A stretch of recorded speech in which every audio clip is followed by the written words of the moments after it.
Hey there, friends. Christian and I are traveling this week, so in our absence, we wanted to share with you a little something different. This is an episode of a podcast called Planthropology, which is made by my dear friend, Dr. Vikram Baliga, the plant professor. Longtime listeners may recognize him from our very own episode on plants. In this episode, I joined him for a conversation about Pokemon, specifically grass-type Pokemon and the real-world plants that inspired them. This was recorded back in 2022, just after the release of Pokemon Legends Arceus, so we talked a good bit about that game. It was a really fun conversation where I both laughed and learned a lot, so anyone who likes this show will definitely vibe with it. Here is episode 74 of Planthropology.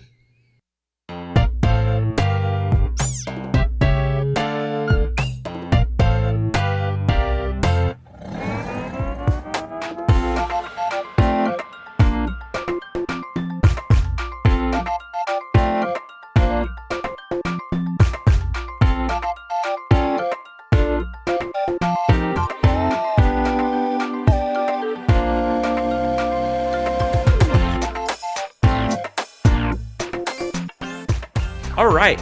Well, we're back again. It keeps happening. I don't know. It's weird. And I'm here again with Ellen Weatherford, who is one of my favorite humans on the planet. How are you, Ellen? I'm great. That's right, folks. OG listeners of Planthropology will remember almost exactly 2 years ago when I was here. So you guys cannot get rid of me. I'm so sorry. It's an infestation at this point. So, that was episode like 10, Mm-hmm. which was funny because at the time I remember thinking like clearly, oh my gosh, 10 episodes is a lot. I've done 10 of these. Even 10 is a milestone. You know, It was. Isn't that a thing where like they say the vast majority of podcasts don't make it to 10 episodes? I think that's right. 10 or 15 or something like that. Like they don't last a long time. So now here we are, and this is episode A billion. I don't actually know, 70 something, maybe 80. And we're back again. And we were talking a little bit about, how we could work together again. And I got to be on Ellen's podcast, Just the Zoo of Us, not too long ago. It was over the summer, I guess. And I've been wanting to have her back on for a while. And the new Pokemon game just came out. And we thought, I guess we talked about it together. And this was a brainstorming session. and Ellen's probably more of the authority on Pokemon than I am. I keep hitting my desk too. So if you hear weird noises in the background, it's just, I can't sit still. Relatable. And so we're going to talk about grass type Pokemon and their real life counterparts. But before we get into it too much, and get through the episode, Ellen, do you want to tell us a little bit about your podcast and what you do on your show? Yeah, thank you so much. So ours is Just the Zoo of Us. It's about animals, which you may be kind of scratching your head like, why was Vikram on a podcast talking about animals? But we broke form. We did. We diverged from our typical path to talk about plants, which was really fun. It was really cool. Fun. I feel like it was really not that much of a divergence. Plants actually fit into our typical format pretty well, in which we rate animals out of 10 for their physical adaptations, their behavioral strategic ability, I suppose, and their aesthetics, such as how pretty they are and nice they are to look at. So as you can imagine, plants actually fit pretty well into those categories. It was a pretty seamless transition. And we got to talk about some insects and some of the weird relationships between animals and insects and animals and plants and specific insects and plants. And it was a lot of fun. I enjoyed that a lot. Yeah, there are some really interesting intersections between plant and animal. Sometimes we talk about like animals on the show that I feel like are really kind of blurring that line between plant and animal. Like humans have a tendency to want to put everything into very defined categories. And then sometimes you come across something like, for me, it was like a sponge, where it's like, you're like, this one could go either way. Yeah. And then like, I don't know if have y'all done algae? That's maybe not like really. It's not really an animal, but it's not really a plant either. So that's the thing. So I messaged you in distress recently. I was stressed out because I learned that algae is not like technically really a plant. And I was in full blown meltdown panic mode because I have gone around this whole time thinking algae was just plants, but it's not. Turns out. It's kind of its own thing, and I do remember getting a few like caps lock messages like, "Oh no, What do I do?" I'm having a crisis." But that actually leads us pretty well into our episode for today, or our topic for today, because in the world of Pokemon, okay, wait, let me put a pin in this real quick. Is it Pokemon or Pokemon? Okay, Because you hear so it both ways. so I guess if you wanted to be like super authentic about it, it's Pokemon. Oh. The E with a little accent over it is Mhm. Pokemon. And Oh. sometimes like if you're watching if you're watching like commercials and stuff, because they have to like adhere to brand guidelines and stuff, you'll Mhm. hear like announcers will very much enunciate that Pokemon, and everyone always laughs because that sounds so goofy. That's just not how we naturally pronounce it in Right. English. But I mean, it comes from Japanese, and that is very much how they say it. Most English speakers just say Pokemon. Okay. I It sounds goofy to say it any other way. Yeah, I agree. And I think I don't know, growing up, I think I said it different ways, and I watched the cartoon a lot. Like Hmm.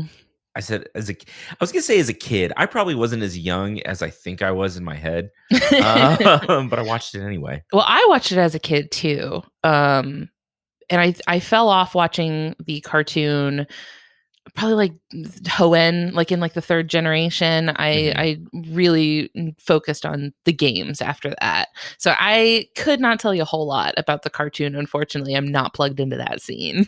Oh, that's okay. I have no yeah. I'm not I'm certainly not anymore either. And we tried to get my son to watch it one time, and we got like 20 minutes in and he was like, Mhm. "Eh."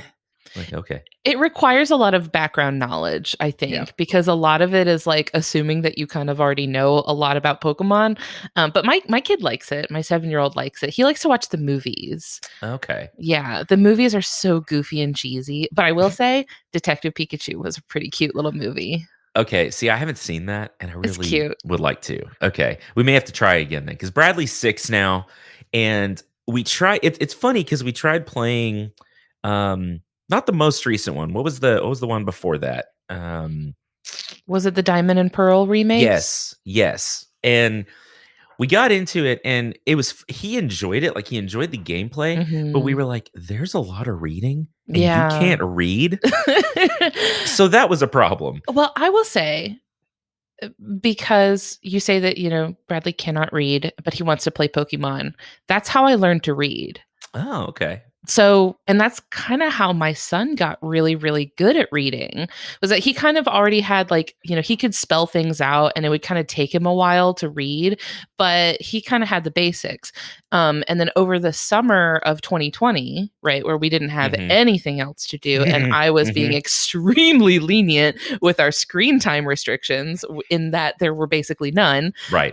basically letting him, play video games all day long, and he really got into Pokemon Sword and Shield. And he played it so much. And you're right, there's a lot of reading in this Like a game. lot. There's no voice acting. So if No. you want to progress at all in the story, you have to read all of the dialogue. Um, he played it so much that he started reading faster and faster and faster and got really good at it. And that's kind of where I was when I was 5 years old. And I would have been four, when my grandmother got me a purple transparent Game Boy Color. Oh, man. Yeah, with Pokemon Gold version, and gave it to me. I started playing, immediately was like, I cannot read at the level that it is required to Mhm. progress in this game. So I was completely just pressing random buttons and like hoping something worked.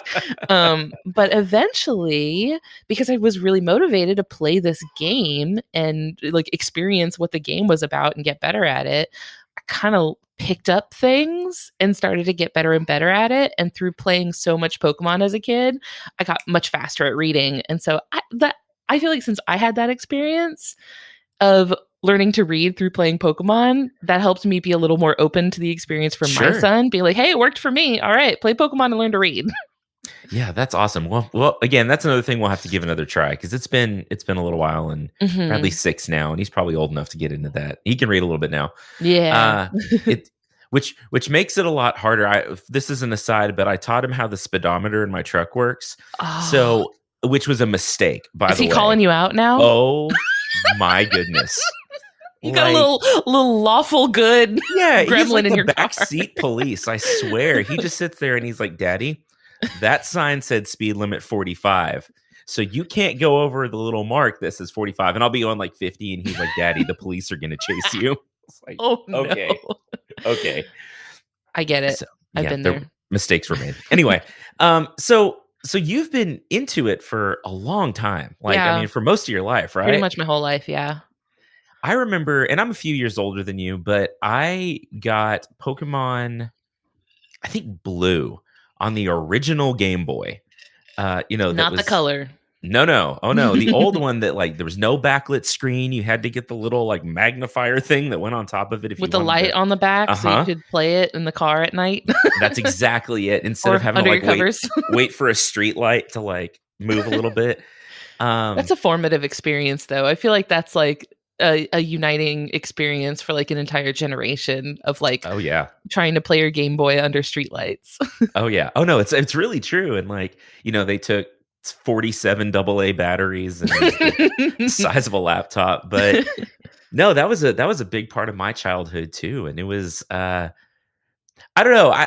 It's weird to say it like taught me a lot, but it kind of did. Not just Mhm. reading, but just about I don't know, because we were getting into this time where video games were getting more popular. It was really becoming a thing uh, in the early, I mean, for me, it was the early 90s. And um, I don't know, it was, again, very formative because now everything is computers and everything is handheld. So I feel like as a kid, I had that experience that maybe even people 10 years older than me maybe not have had. It helps to build your like sort of digital literacy almost. Like helps you learn how to like navigate a digital space and like something I think about sometimes is like video game literacy.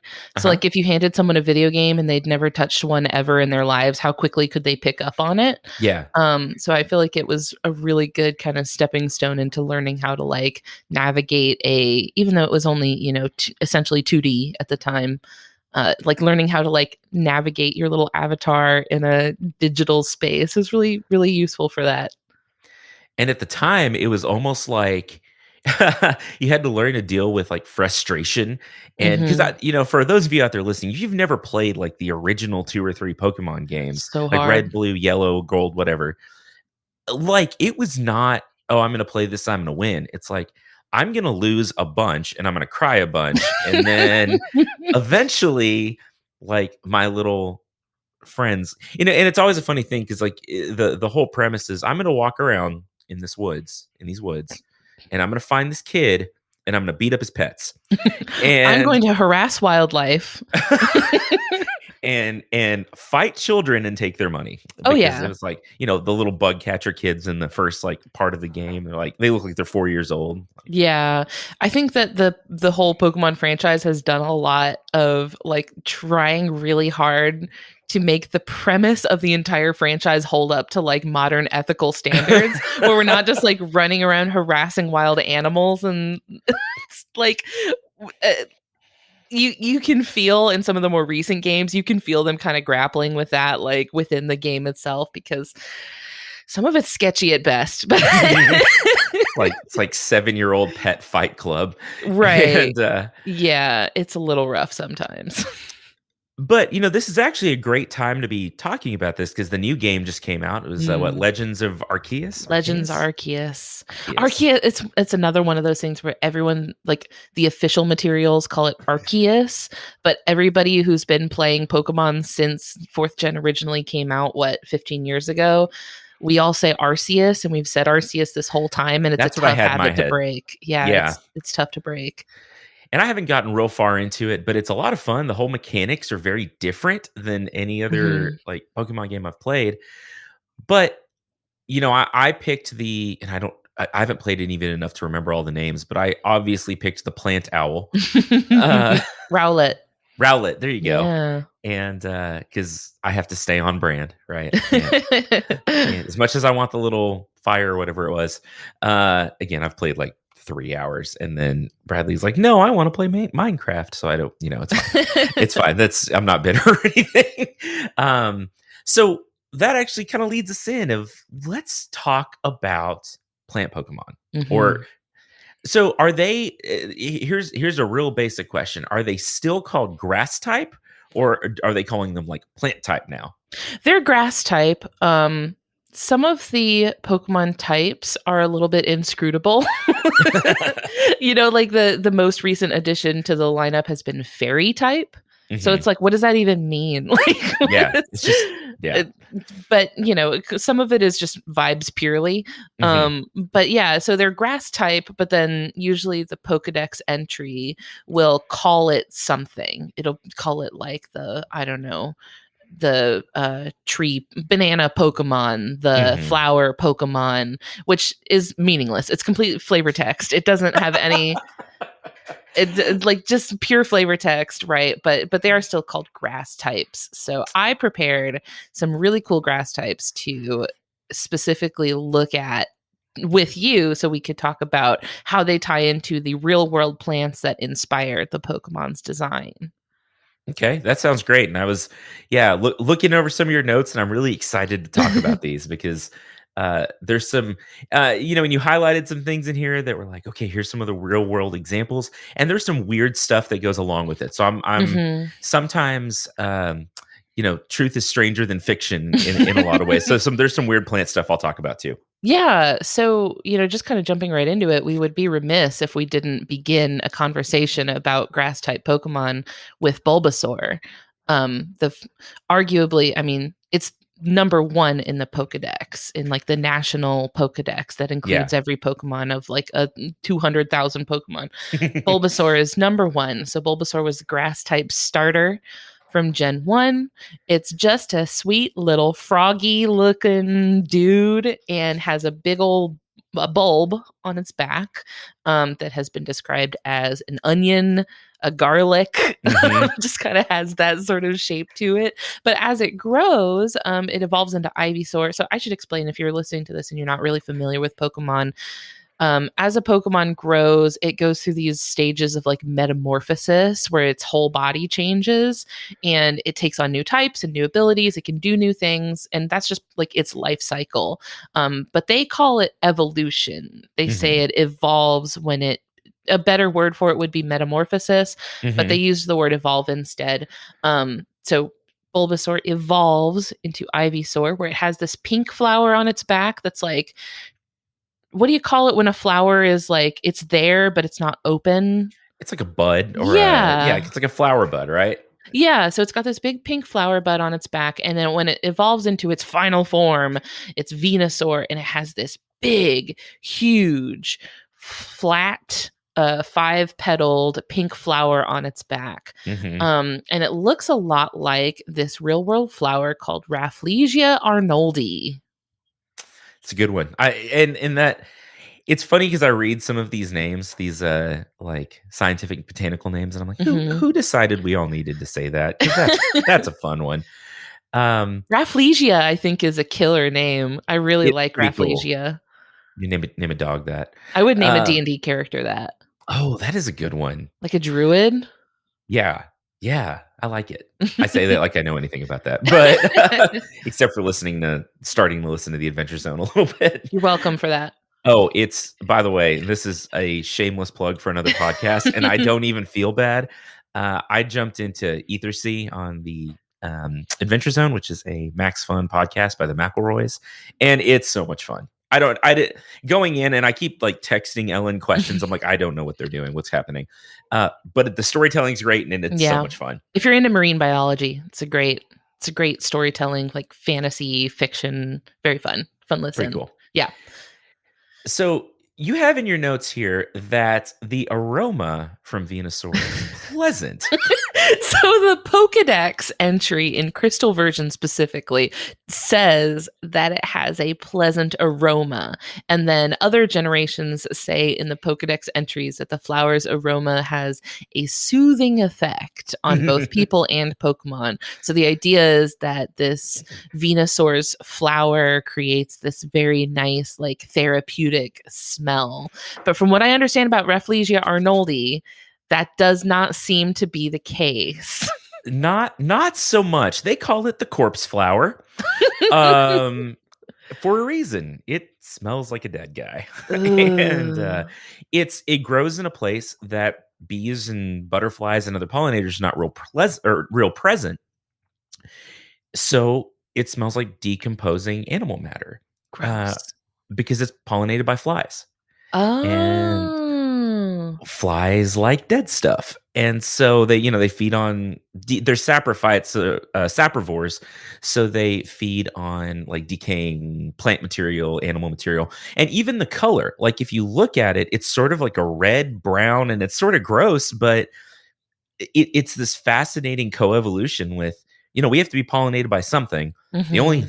thing around is a fly. We should smell like a thing that a fly wants to eat. And look like it too. That is like Yeah. very all-encompassing mimicry. And we'll get into this more as we go, but we actually just talked about flower structure in my horticulture class not too long ago as we record this. And I was talking about corpse flowers and all these Mm. different things, and just the relationships between plants and their pollinators are really fascinating. Yeah, because this is like they're like, we can't go the route of making ourselves pretty and smell nice. So instead, let's make ourselves look and smell like rotting meat Like because rotting meat. you're playing to your audience. All right. You got to know your Know audience. your audience.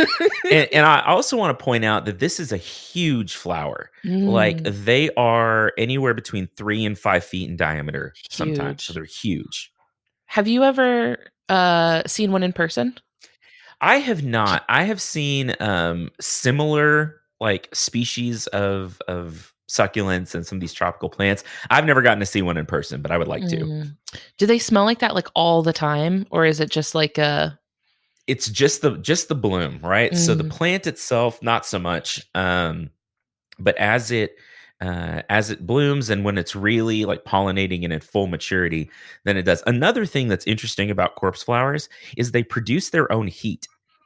oh, wow. So flies and a lot of other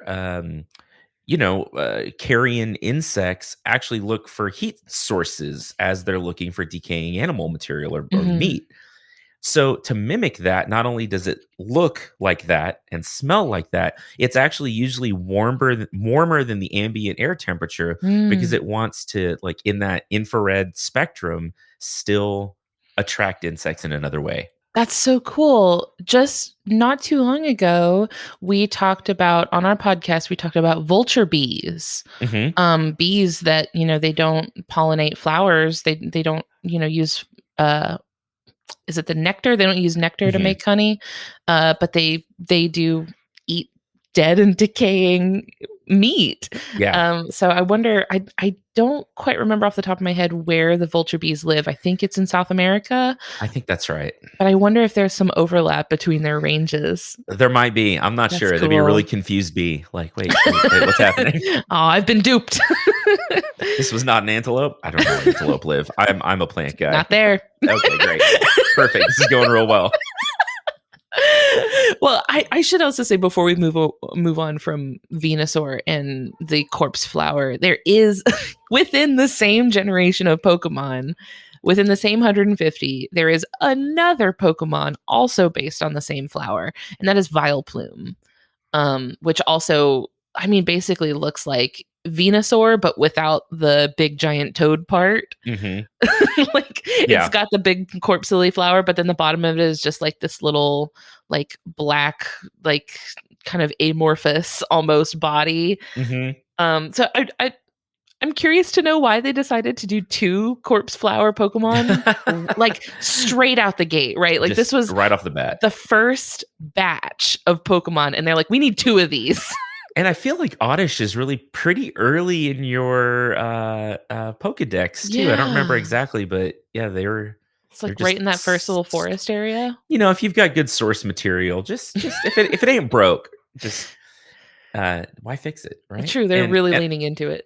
and I would say that almost the flower on a vial plume looks even more like the Rafflesia than the Venusaur does. But I feel like they were really focusing on that one more. yeah, I think so.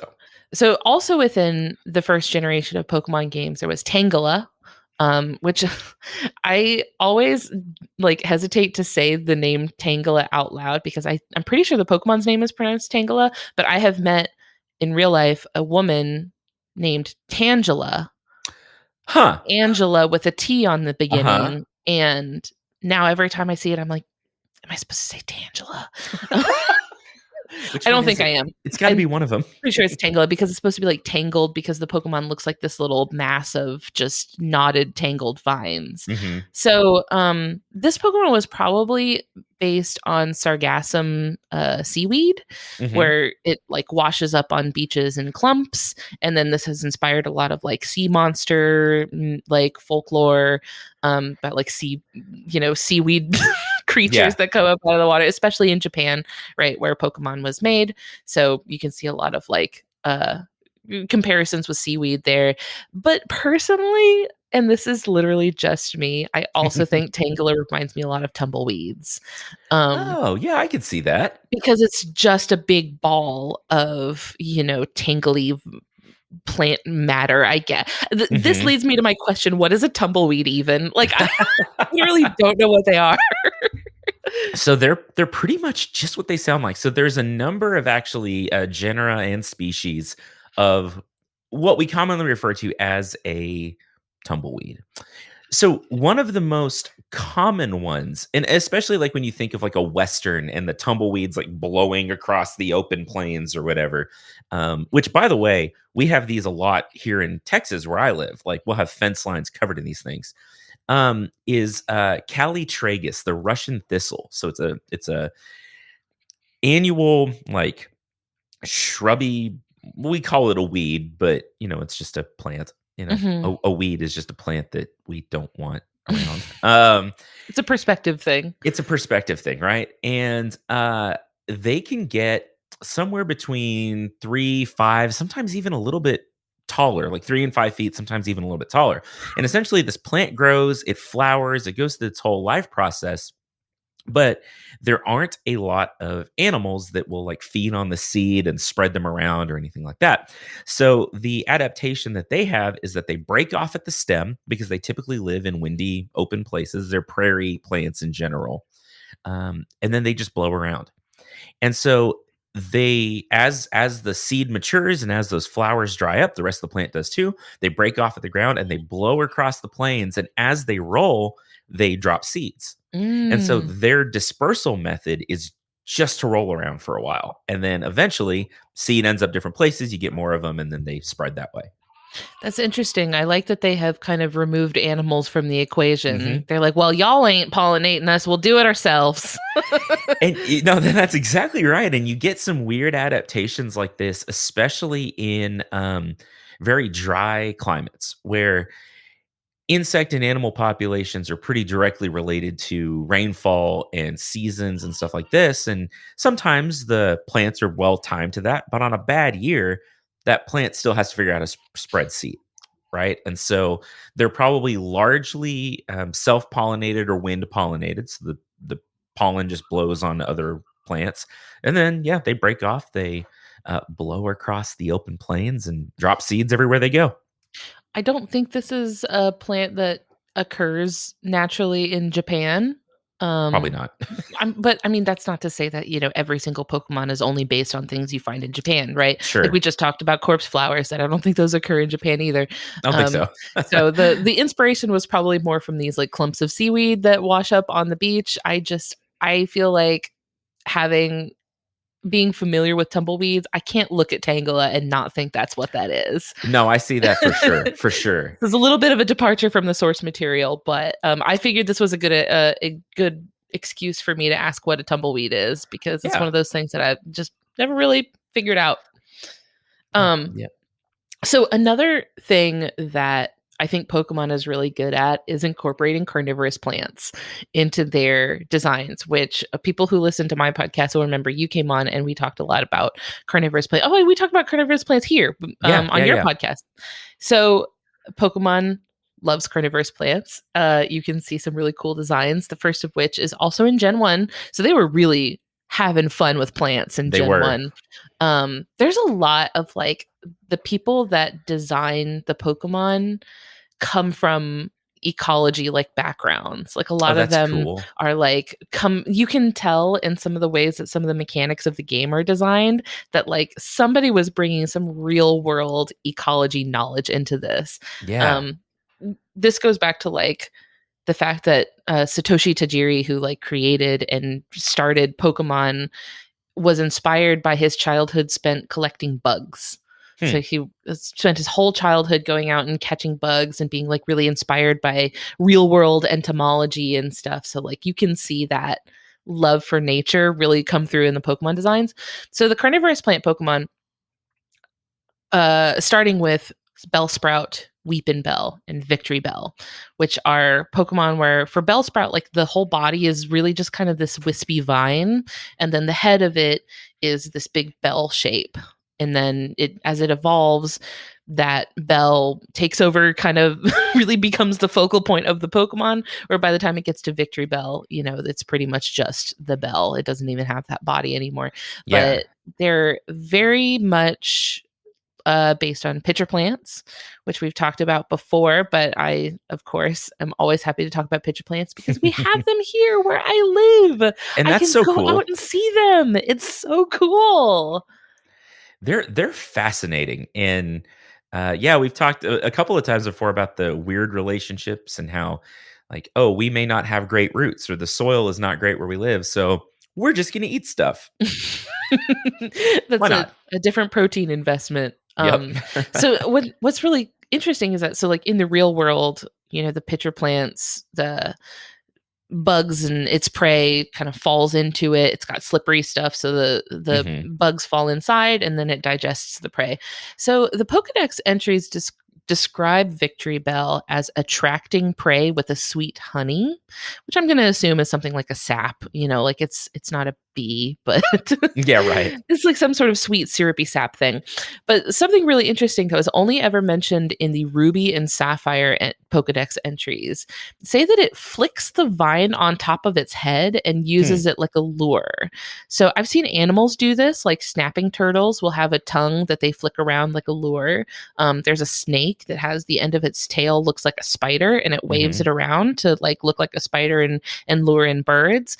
But I've never heard of a plant using motion like to attract something to it.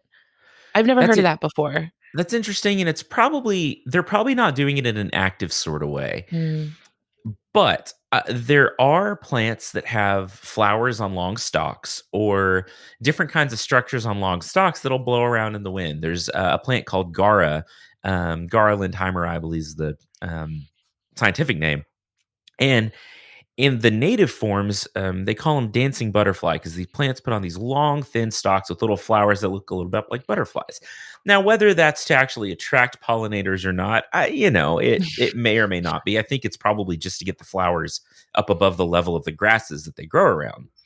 But the motion probably is an attractant in some ways. And more than actual motion, I think coloration and some of the other stuff is how usually plants are attracting their pollinators. We talked about the corpse flower and the weird stuff it does, but there are plants, some orchids, some other flowers that essentially put like runway lights on the flower itself to show the insects where to go. And This way. yeah, it's this way. The part you want's in here. And I, there's no way to show a picture on a podcast. I may share some pictures when I share this, but there are plants that have actually UV like coloration because a lot of insects can see in the UV spectrum. So when these pollinators are coming in for a landing or whatever, there are literally patterns on some flowers that lead them into the center of the flower in ultraviolet spectrums. And so just fascinating adaptations. Secret code. Yeah, that us big hairless apes can't see. We're just like pretty flower, and the bees are like, no, no, no, you're missing it. There's instructions. They're written right there. It's like Nicolas Cage is going to go start investigating them soon. It reminds me of like when you were a kid, they would sell those little markers or pens that would write with like invisible ink Yeah. that you could see when you shone a black light over it, and you would like write stupid little notes to your friends like you were on top secret business. No one will ever know what's on here. Nobody would care to. Why would they? No. No, nobody cares. And that was the funny, like, it was a big deal. Like, oh, this I has can to be keep my secret. secrets. My mom can't know. It's like, and your message was just like, hi. Like, there's nothing important. Never, but it was the dynamic of having some sort of secret information. Absolutely. Um, Absolutely. So aside from the pitcher plants, there's also Carnivine, which is a Gen 4 Pokemon. I personally think Carnivine is the ugliest Pokemon design ever made. Oh, now I have hate to look it up. Carnivine. Carnivine is terrible. It's so ugly. And I'm kind of like, oh man, why'd they have to do my Venus flytrap friends like this? Because it does. Yeah, no, it's not good. Oh, it looks no, that's so bad. really unsettling, actually. Yeah. So Does all it of fly? no, Can it doesn't fly. Oh, But they're okay. quite mean in Pokemon Oh. Legends. So if you're listening to this and you haven't played Pokemon Legends Arceus, here's the thing. The Pokemon fight you, and Carnivine is really mean. I haven't gotten there. That's So kind you're, of like, exciting. running through this swamp, and there's this giant Venus flytrap monster like chasing you down. He looks mean. He's mean. Yeah, he's not a friend. But he's based on a Venus flytrap, and there wasn't a lot to say about this Pokemon because it actually really doesn't come up that much. It's kind of Mhm. one of those Pokemon that's like, it's there, but nobody uses it. It's not particularly good. It doesn't evolve into or from anything. So it feels like a filler Pokemon to me, like Yep. it doesn't really do a lot. But I did want to say that all of its Pokedex entries do also reference a sweet smelling drool Ugh. that it uses to attract prey. I know That's even worse. nothing about it is good. But Oh, that's man. very similar to Victory Bell, so Yeah. both of these Pokedex entries are referencing, the carnivorous plants and the way that they kind of draw in their prey. Is this a thing for Venus flytraps? Did they like use some sort of chemical lure for their prey? They might to a certain extent. Some of it is also coloration. So they're Mhm. eating a lot of flies and stuff like that. And the inside of the pad is sort of a deep red color. So, it probably attracts it like a lot of these carrion flowers do. And they have these little trigger hairs on them. And it's like a bear trap, right? So the two pads are locked open with hydrostatic pressure. They're full of water. And an insect has to touch like a trigger hair on each pad within a certain amount of time, and then it snaps shut. But if Mm. like the insect's too small and can't hit all of them, it takes a lot of energy to close it and reopen it, make new pads. So they only want to trigger it when they're going to get enough of a meal. It's pretty fascinating. Yeah, and I almost wish that they had done more with the Venus flytrap concept. Yeah, it's really cool. It is. It's so cool. And I don't know, Carnivine feels a little bit like a letdown. I'm like, oh man, he's ugly and his stats are bad and nobody uses him. So, I wish they had explored especially because the corpse flower got 2 Pokemon instantly. Like, right away. we need more for the Venus flytrap friend. Yeah, maybe the next generation. Yeah. So I was kind of surprised that those were really the only 2 carnivorous plant Pokemon that I could find. I kind of wish that there had been like a Sundew like Pokemon. Yeah, or those are neat. Yeah, something really cool. But those are the ones I could find. A little bit of a letdown because I feel like they could do a lot with carnivorous plants. So hopefully maybe the next generation, maybe we'll get some more cool carnivorous plants. Yeah, I hope so too. Hi there. Time for a quick break to hear from a couple of the other shows on the Maximum Fun Network. Be right back. 209 Rouse and carrying 3 beef and dairy all day. Max Fun Drive. Hey, Chef, we got another one. Another Max Fun Drive. People know it's the best time to support the shows they love. You tell them how Meetup Day is back? Sure did. They wanted to know about the live streams, though. Those are finishing up right now. We can even send one out on the first night, March 20th. March 20th, Chef! I'll give him a heads up. They also wanted the limited time thank you gifts for new and upgrading members. Yep, and we got some fresh episodes ready to go too. All right, we got exciting live streams, meetup day, fresh episodes, limited time gifts. Oh, and BOCO. Yeah, okay, let them know that Max Fun Drive 2023 will be ready on March 20th, and it'll only be 2 weeks. 2 weeks, Chef! Max Fun Drive starts on March 20th for just 2 weeks. No problem. Order up! Shoot, I forgot their water. And now, a live reading from Rachel's Poetry Corner. Elephants Theremins Clifton, Neopets Porstrips Jepson, Pine Smell Jellybeans Goalie Goals, Skittles Squirrels and the Mole, Celery Chopsticks Pumpernickel, A Case of You by Joni Mitchell, Lullabies Tie-Dye The More You Know, all of these things on our wonderful show. All of these things and more wait for you on Wonderful every Wednesday on MaximumFun.org or wherever you download podcasts. So, tree Pokemon, what's next? Okay, so right off the bat, let's talk about Exeggutor. We're back in Gen 1, once again, great generation for plant Pokemon. Exeggutor, okay, so first of all, Exeggutor evolves from Execute, which is just eggs. It's just a bunch of eggs. The design is some eggs. And like half of them are broken? I don't know. They're pink. They're also like psychic for some reason. This Gen 1 was experimental.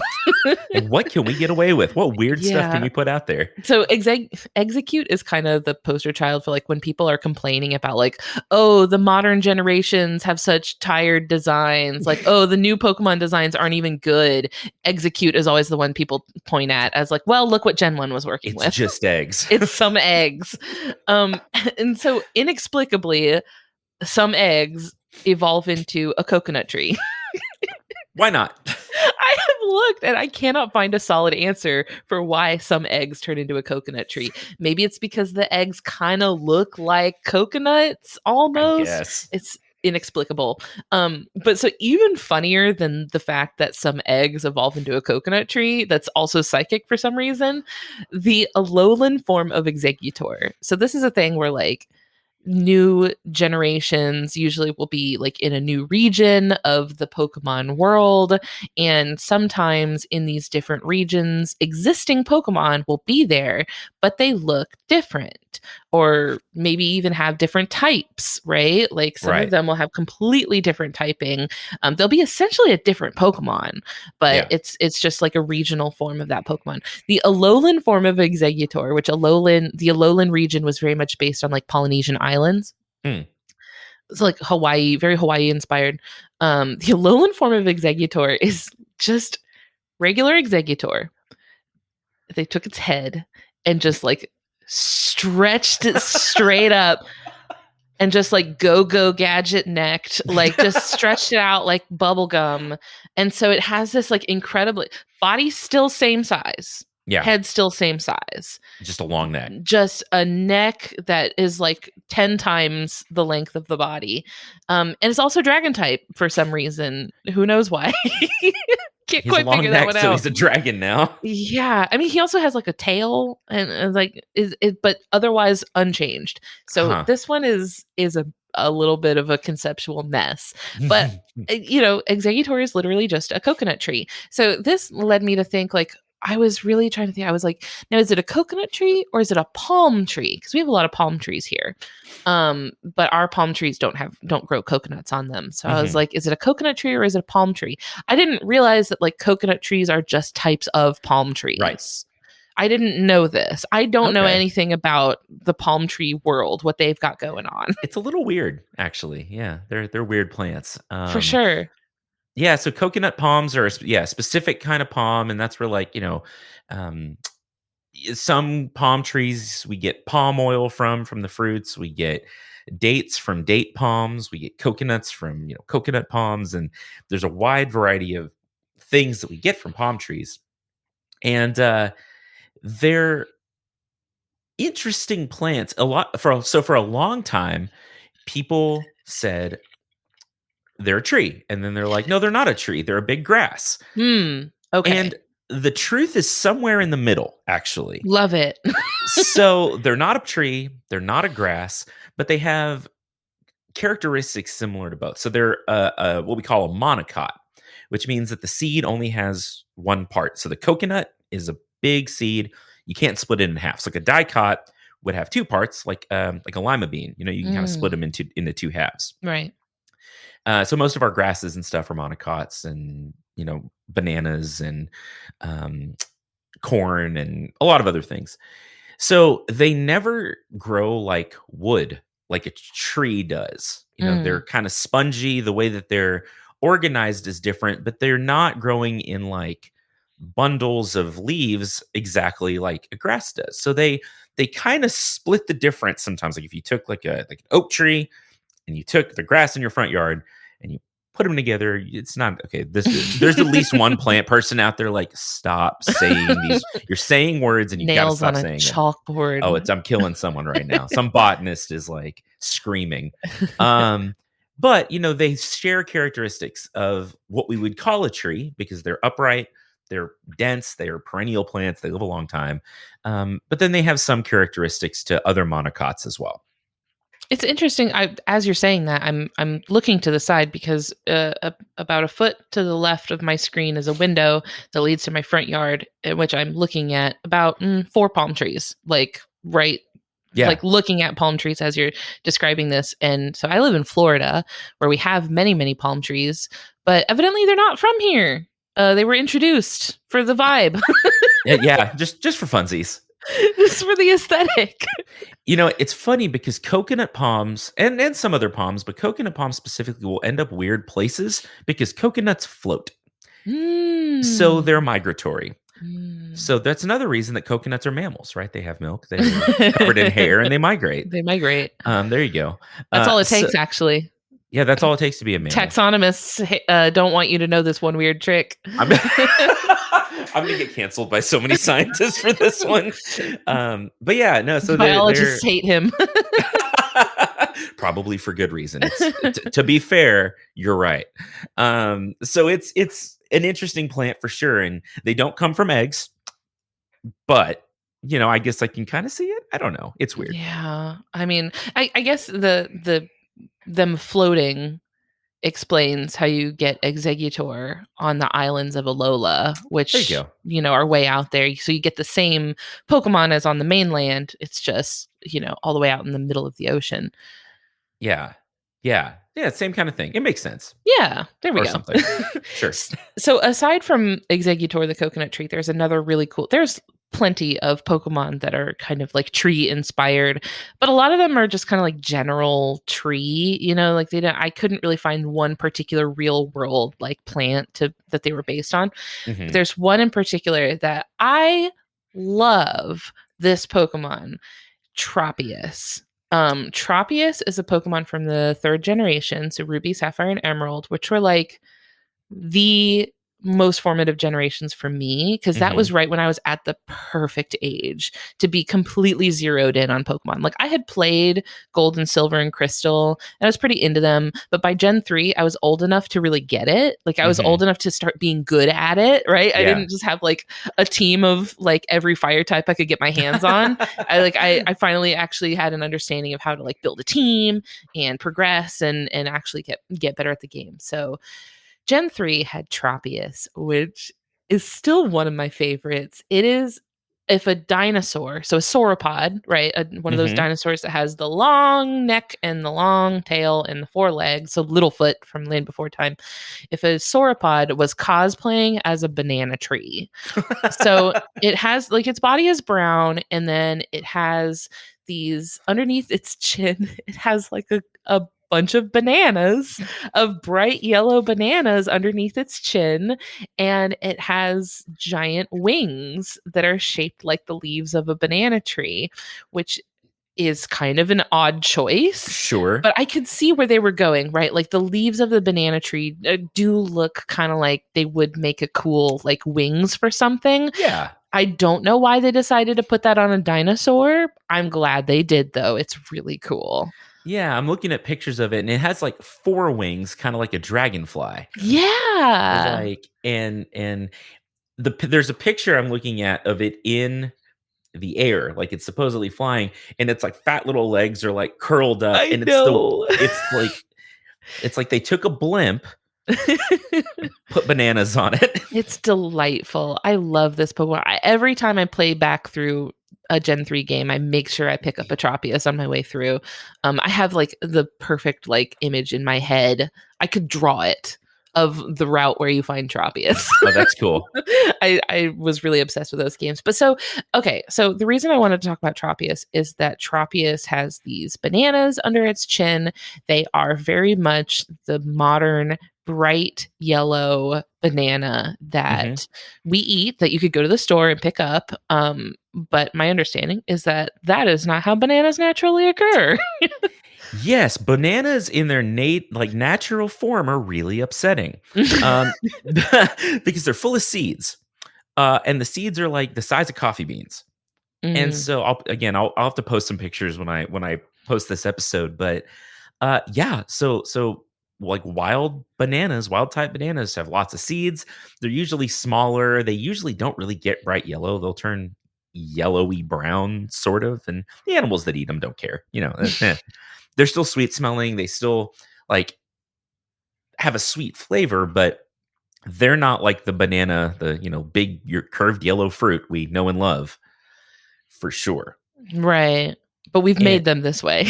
we have in selection over thousands of years for, okay, I don't want to eat this banana with seeds. I'm going to pick the banana with the least seeds, and so on and so forth. And eventually we started just asexually propagating our bananas. So everything's cloned. They're all clones of one another. And we've run into some problems with that.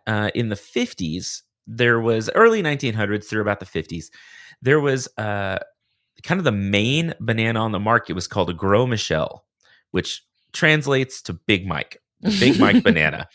And I don't know why, but that's what it was. And is this French? Like GROS? Yeah. That means fat. Fat Mike is even better.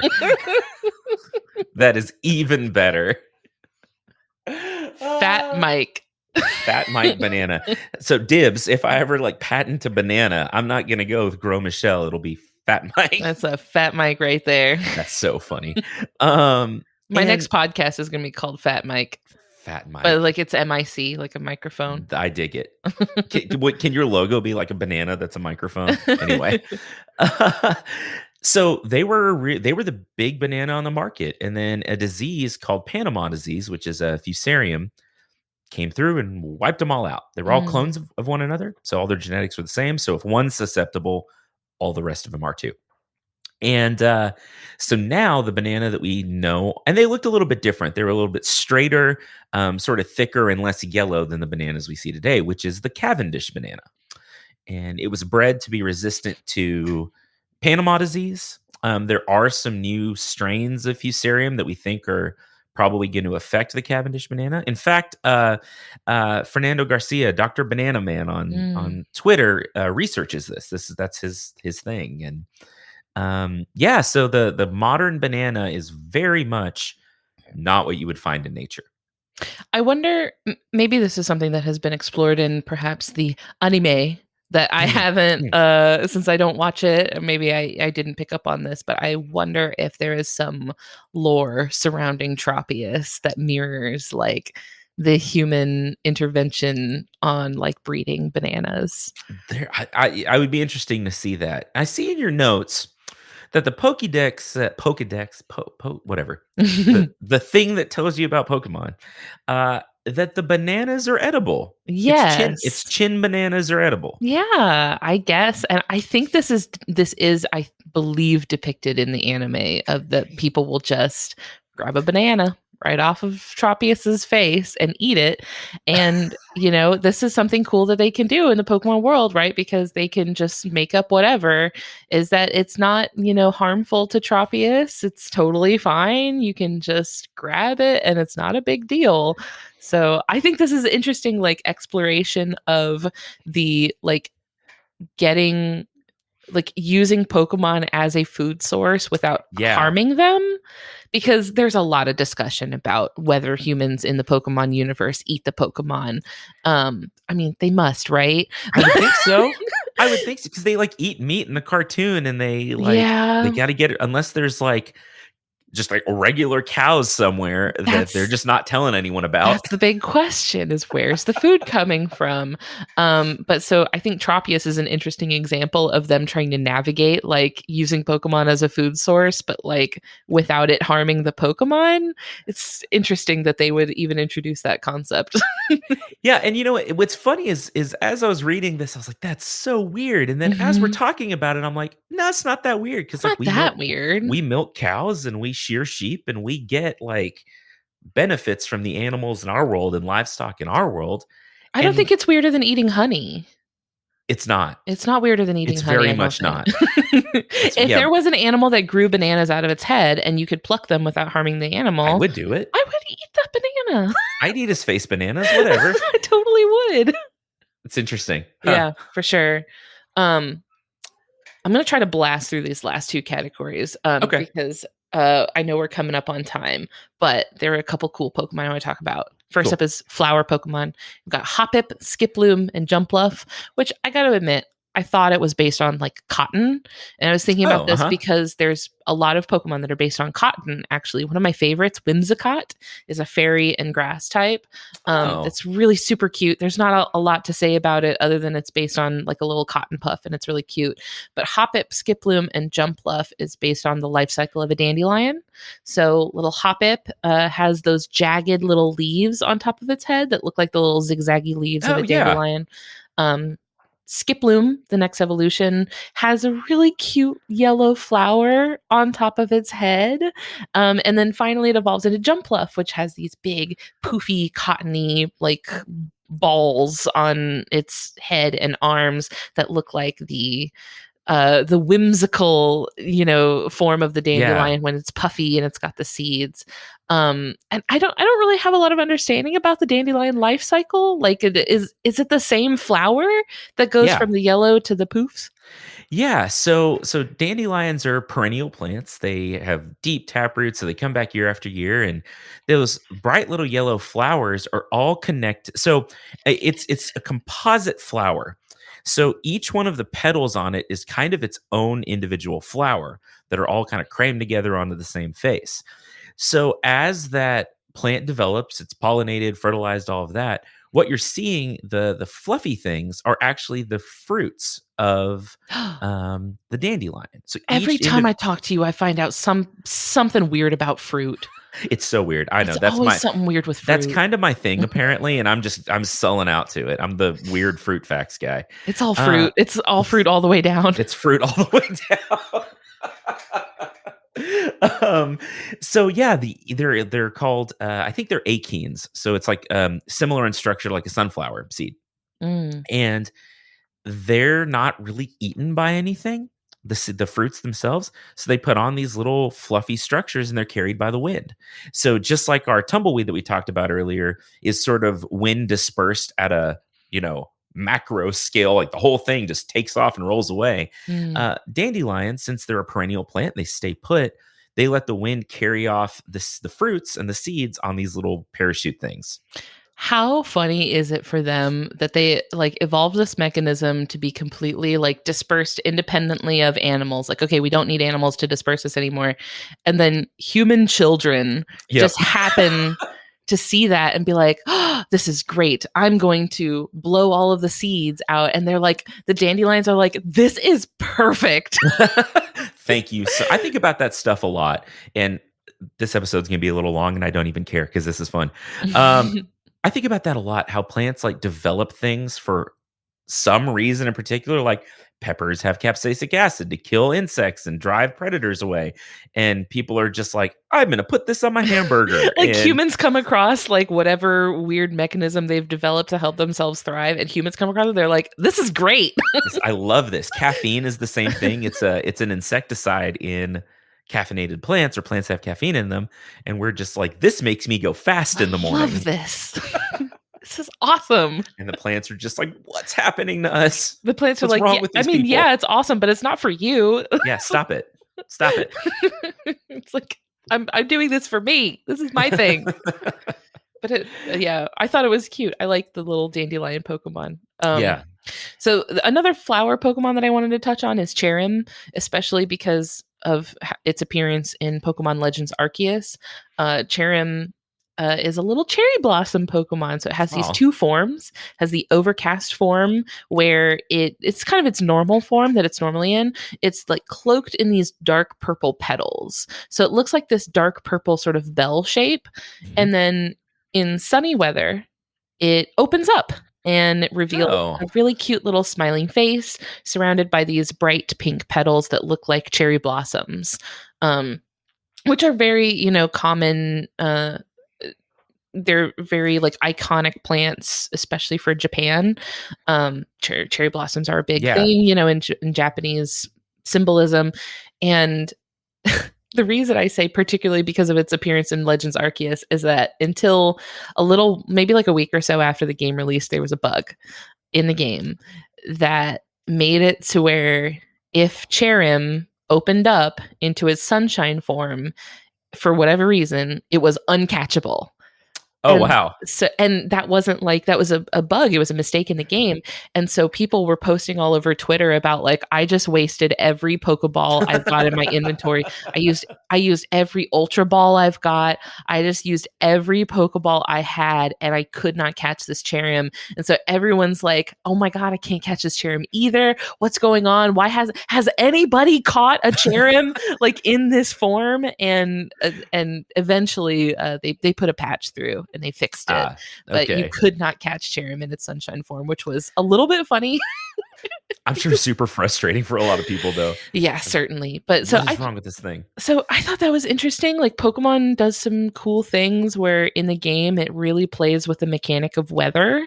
Weather has some different effects on different Pokemon. There's other Pokemon that change form based on the weather. So cast form is one that comes up a lot where it, like if it's sunny, it turns into a little fire, like a little sun. If it's rainy, it turns into a raindrop.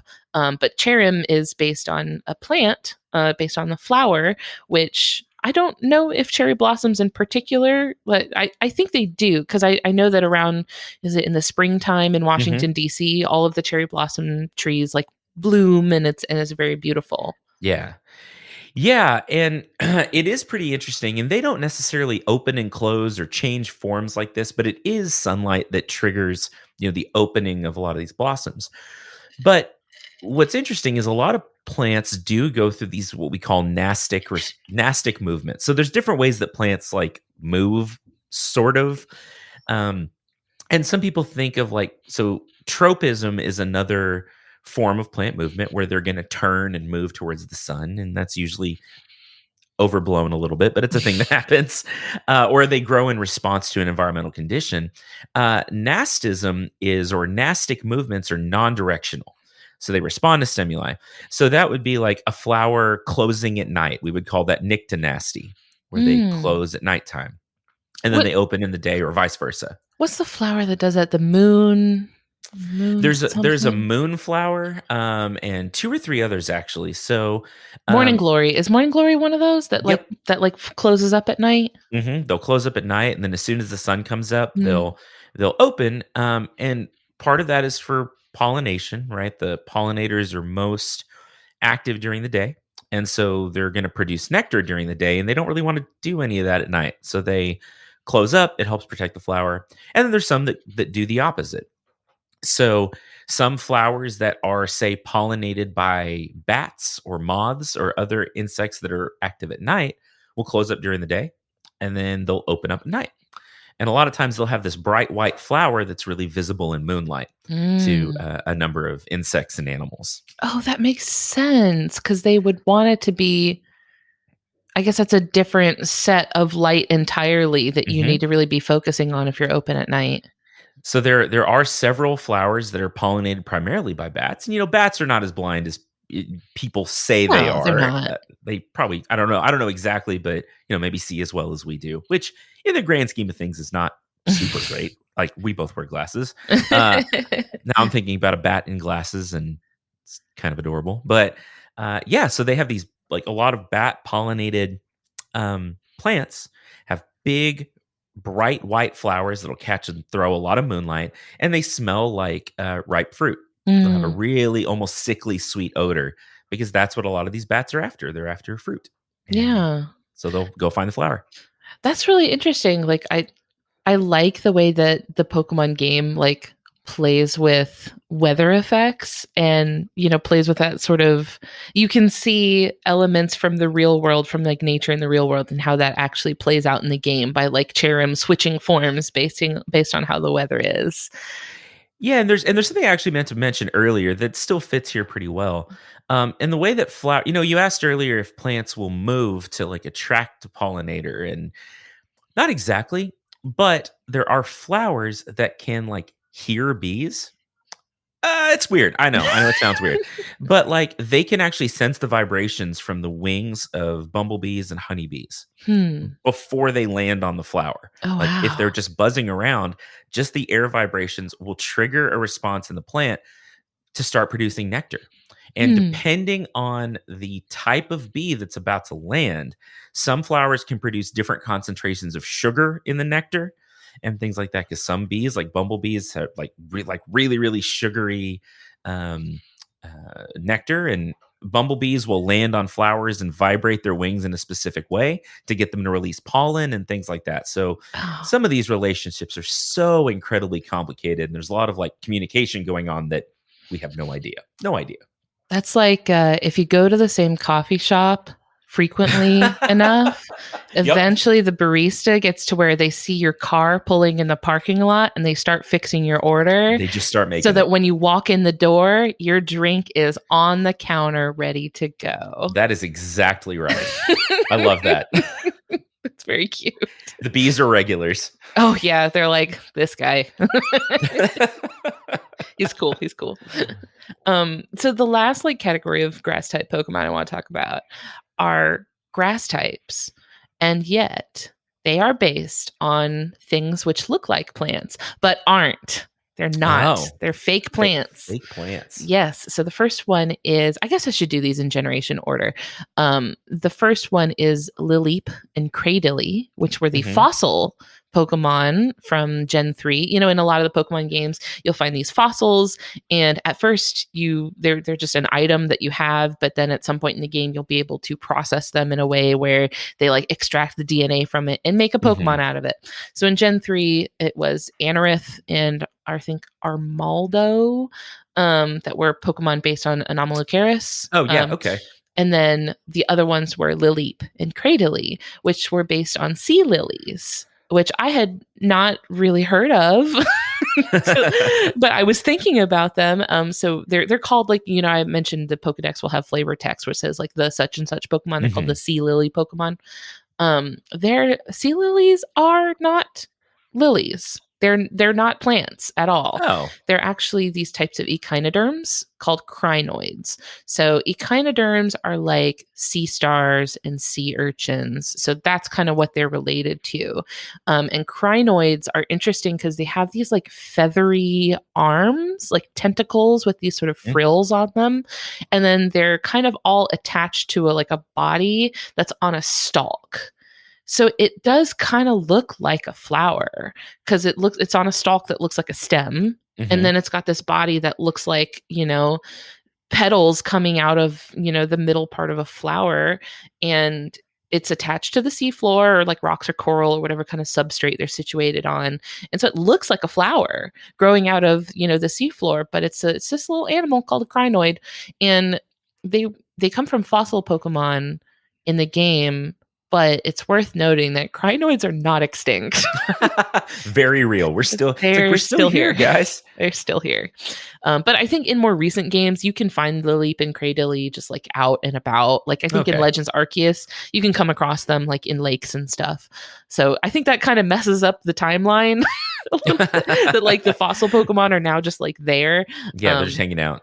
Yeah, but yeah, they look like plants, and they're grass types in the game. I think they're like rock and grass type, which is interesting, but not based on plants at all. Okay. Yeah. Interesting, weird. I don't have a ton to say about crinoids because I don't really get them that much. Obviously, like I mentioned, like I literally thought they were plants until like Yeah. yesterday. So the other fake plant Pokemon I want to talk about is Lurantis, which was a Gen 7 Pokemon. Famously, in Gen 7, there was the equivalent of gym leaders in that generation, which were like, I don't remember what they were called, like trial island, like trial captains or whatever. One of them had a Lurantis that was like really, really, really difficult to beat. So I get kind of flashbacks when I see Lurantis. I'm like, so Lurantis is based on the orchid mantis, which are these really, really cool, beautiful, ethereal looking mantises, like a praying mantis. They're like related to praying mantises. Well, I guess they are a type of praying mantis. Yeah, They're related to the green European praying mantis you've probably seen. And the orchid mantis mimics orchid petals in a really beautiful way. They're usually like white and pink and kind of frilly looking. They're so cool. gorgeous. So Yeah. Have cool. you seen them? I have. I haven't seen one in person. Again, there's a lot of things that I would like to meet in person, but I haven't.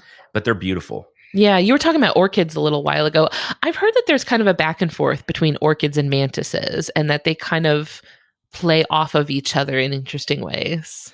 Yeah, I think that orchids are such a diverse kind of family of plants that their flowers are really strange and really unique, and they do have these interesting like coevolutionary relationships with mantids and bees and pollinators. There's some that the anthers that contain the pollen on the orchid look just like bees, and so bees will come land on them and like interact with them and then pick up pollen. And there's some that look like little people, and there's one called the monkey face orchid, and it's called that. I'll send you a picture because it looks like a monkey's face. It's really unsettling. Yeah, it's a little bit like, I know that humans have a tendency to look for patterns, Yeah, and look for familiar patterns, right? So like we'll look for something that looks like a primate face. It's like we're familiar with primate faces, and we have a tendency to want to find primate faces everywhere we look. But that one feels like, it's like, this can't be a coincidence, can it? Like, man, you're doing this on purpose. You're trying to freak me out. I wonder if it's like a protective thing where they're like, oh, humans won't eat something that kind of looks like a human. Yeah, I don't know. I don't know what it is. And I guess it is probably just us, like, what's that called? Pareidolia, where we look for faces and things. But yeah, you're right. That one is like too close. It's like too real. Too real, bro. Well, you start like side-eyeing them, like, are you watching me? They're looking back at you deal? like, quit staring at me. I don't know. It's weird. But so Lurantis is interesting because it's very visually based on the orchid mantis, and I'm sure also based on actual orchids. But Lurantis is pure grass type and not a bug type, which is really weird because they have the bug type. There are bug type Pokemon for Pokemon that are based on bugs, but they just like chose not to use the bug type for Lurantis. I don't know why, because it's pretty obvious based on the way that they look. They've got like the bug-shaped head. They've got the kind of like raptorial, like, appendages, I suppose. Inexplicable. I don't know. I as we've talked through this whole thing, and that was kind of our last one, so we'll start wrapping up. But I would like to be in a pitch meeting sometime at Nintendo as they're developing some of these things, like. Some guys just like, hey, what if it had face bananas? And they're like, brilliant, you get a raise. I do feel like, the early generations were they were trying stuff out. Like they were really like, what direction do we want to go with this? Where they were like, this one's going to be a pile of goo. And that's it. It doesn't have it's not a thing. It's just a pile of goo. That's its whole deal. And this one, when it evolves, there's just more of it. Like there are a bigger pile of goo. There are like multiple Pokemon where their evolved form is just like a bunch of them. That's so funny. Like Diglett evolves in a Doug trio. It's just like there's 3 of them now. Oh no.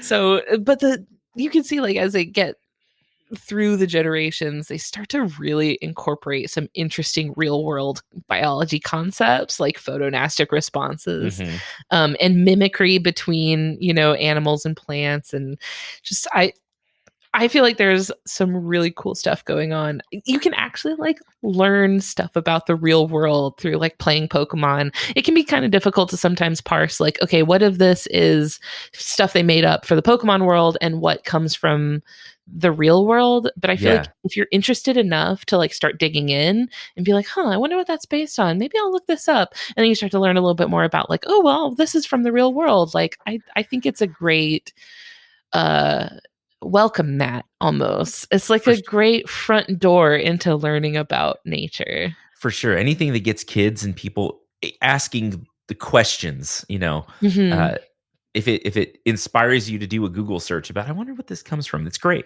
It's great. I think Pokemon Go is the gateway app into iNaturalist. Yeah, I agree. I agree. It's like, what if I collected real plants? I'll do this for real. Plants. I'll build my real life Pokedex. So funny. Yeah. Well, that was a lot of fun. Like, I really enjoyed that. Why don't you plug your stuff one more time before we wrap up? Where can we find you? Yeah, absolutely. I'm over at Just the Zoo of Us, which is our podcast that you can find pretty much wherever. Our website, justthezooofus.com. That will point you to, if you don't know where to start, we got a lot of episodes. So it'll give you a little rundown of like good places to start. You can, of course, start with Vikram's episode on plants, which I believe was episode 101. I think that's right. So, you can start there, start with plants and let that be your gateway into, I'm not going to try to recruit people to jump ship and desert and join the animal faction. It can be both. Yeah, it can be both. We actually don't usually we'll like mention Pokemon in our episodes. We haven't really leaned fully into doing a Pokemon episode yet, but I was also a guest on this podcast called Creature Feature that is about animals, where I actually did kind of get to really lean into Pokemon based on animals. And get to really like I did like Garchomp and Marini and what was the other one? Flygon. So that's fun. Yeah. So like if you really like that sort of like exploring the real world animal science and stuff that goes into Pokemon, that was a really fun time. So check out my episode over on Creature Feature. Yeah, I usually talk about animals, but it's really fun to talk about plants too, because like you said, there's a lot of intersections between them, and like learning how they interact with each other is always really, really cool. For sure. And I'll link all that in the comments. Thank you. In the comments. Whatever. Like, you know what I mean. Like and subscribe. Hit that subscribe button. Hit that bell, get notifications. Oh man, the internet's ruined me. Ellen, it was fun as always. Of course, absolutely. It's been a delight. You can't get rid of me. I don't want to. I'm trying hard not to. You're stuck with me now. I'm cool with that. Y'all, thanks for listening. Thanks for being a part of this as always, and we will see you next time. Thanks. Bye. Thanks for listening. We'll be back next week with a really exciting new episode during the Max Fun Drive. I can't wait for y'all to hear what we've got for that. In the meantime, go check out more episodes of Planthropology and follow them at the links in the episode description. That's all for now. See you next week. Thanks. Bye.